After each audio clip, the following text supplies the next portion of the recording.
Walking along the black sand beaches, the sun hot on my back, the salty scent engulfing me, and the plastic slowly collecting at my feet. I've lived in Bali for most of the 14 years of my life, and I've grown up going to the beaches around the island. The trash that litters the metallic sand has always been something that has affected me. There is plastic all over the island. On the beaches, in the ocean, on the streets, everywhere. I see it every day as I'm walking to school, swimming in the ocean, or just driving along the roads. This issue affects all of us. There is no such thing as a way. When we throw anything away, it must go somewhere. Annie Leonard. Around 4.7 billion plastic toothbrushes are produced annually. Once they are thrown away, they go straight to landfills or the ocean, where it will sit and release toxic chemicals as it slowly decays. It is estimated that around 5 trillion plastic bags are used worldwide, with as many as 10 million plastic bags entering circulation in Indonesia every day. Plastic is not biodegradable, and the plastic we use won't just go away. We need to make a change, and it needs to happen quickly. There are already some businesses and organizations around the island that are working to help solve this issue, but it's not enough. We need to do more. So, toothbrushes. Everyone uses them. But what are toothbrushes really made of? Where do they go after we throw them away? We never really think about this, even though the toothbrush is such a significant part of daily life for all of us. For my quest, I've chosen to create a sustainable and innovative toothbrush. The handle of the toothbrush will be made of recycled high-density polyethylene plastic that I've collected from the beaches on the island.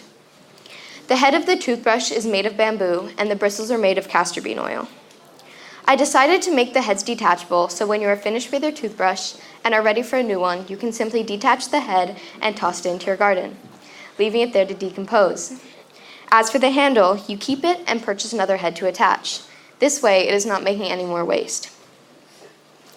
There are already so many companies around the world making bamboo toothbrushes, so I wanted to create something new that also connected to the waste problem in our community.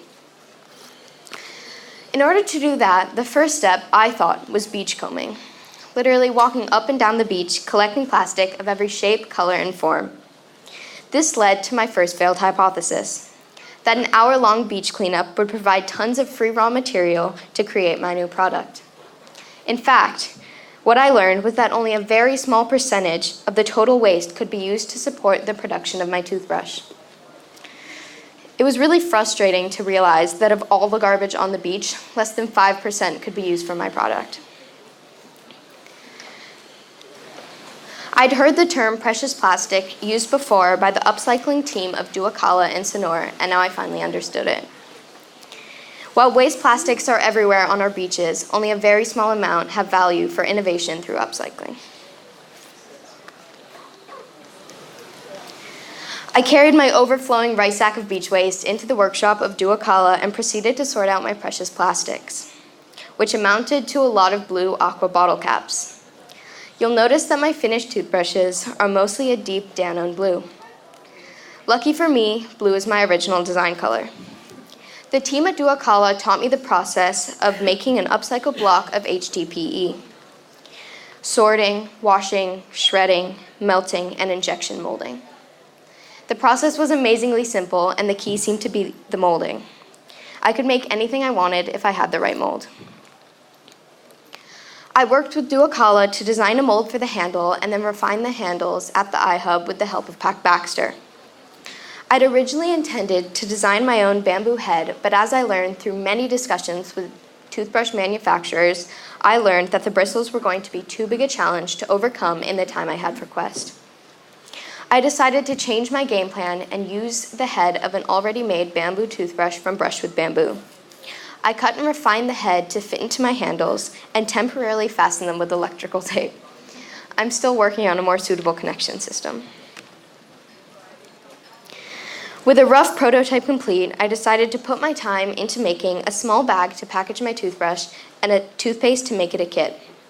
I made the bag out of old plastic bags that I cut and ironed together. The toothpaste was from a few different recipes that I had found online and combined into my own formula. This project was one that stood out for me because the trash that litters the island has always been something that has affected me. Did you know that of the 8.3 billion metric tons of plastic produced on Earth to date, 6.3 billion metric tons of that has become plastic waste? And of all that, only 9% has been recycled? Well, neither did I. I've been wanting to do something to help this issue for a while now, and Quest was the perfect opportunity. The toothbrush we know of today was not invented until 1938, but in 3000 BC, they had something called the chew stick, which they used to clean their teeth. The chew stick consisted of a thin twig with a frayed end. It is made of multiple different types of twigs or roots depending on where you are in the world. In Africa, chew sticks are made from the tree Salvadora persica, or more commonly known as the toothbrush tree. Later on, in 1498 in China, the first bristle toothbrush was invented. The bristles were made of the stiff, coarse hairs on the back of a hog's neck, and then that was connected to either bamboo or bone. The boar bristles were used up until 1938 when nylon bristles were first made. The first plastic toothbrush was called Dr. West's Miracle Toothbrush. Later on, the Americans were inspired by the strict hygiene habits of the soldiers from World War II and quickly adopted the plastic toothbrush. Brush with Bamboo, a US-based company, were the first ones to manufacture bamboo toothbrushes, with the first prototypes being made in 2011. Since then, bamboo toothbrushes have become much more popular and many more companies have started selling them. I think the biggest reason bamboo toothbrushes are so popular is that they are so eco-friendly. It's estimated that it could take 50, 60, or even 100 years for a toothbrush to fully break down. And even then, it still won't be fully broken down.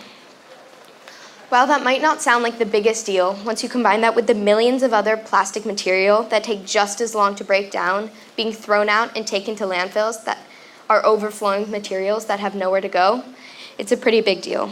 Luckily, bamboo toothbrushes break down much faster. Bamboo toothbrushes. They sound great, don't they? All eco-friendly and sustainable? Unfortunately, that's not the case. There are multiple gaps that stop these products from being 100% biodegradable and are home compostable. For one, most of the bristles on these toothbrushes are still made of nylon plastic, and yet most brands in their marketing would have you believe that they are 100% safe for the environment. That's greenwashing.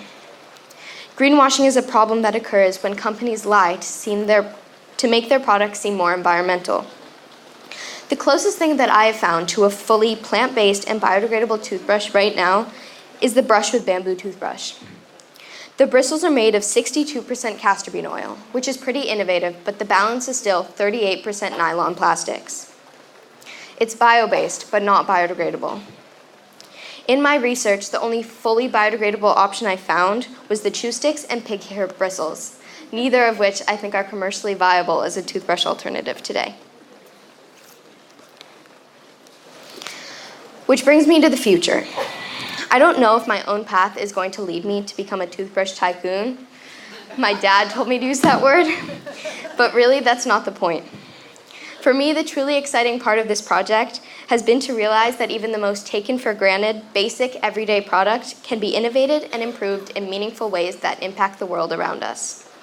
And that may sound simple, but it's not. I have learned that the process of creating an environmentally impactful product is very challenging. To identify a problem and recognize the gap that needs to be innovated is just the very beginning. The solution itself is what defines the ultimate success of the idea. And that realization has been an inspiration for me. But my quest wasn't always so inspiring. While I was in the stage of choosing my quest project, I didn't really think when I decided on my idea. It was something that I wasn't super passionate about, and that was really difficult. It was hard for me to be so motivated and put so much time and effort into something I wasn't really interested in. It took me a while to get more invested in my project, but the more I pushed myself to work on it, the more I became more focused and engrossed on my work. But getting over that hump was extremely difficult. Finally, I thank everyone who helped me during this process, all my Quest teachers for pushing and supporting me, my parents for being there every step of the way, everyone at the iHub, the Duakala team, all of 8th grade for going through this process with me, and you guys for coming to my presentation. Thank you.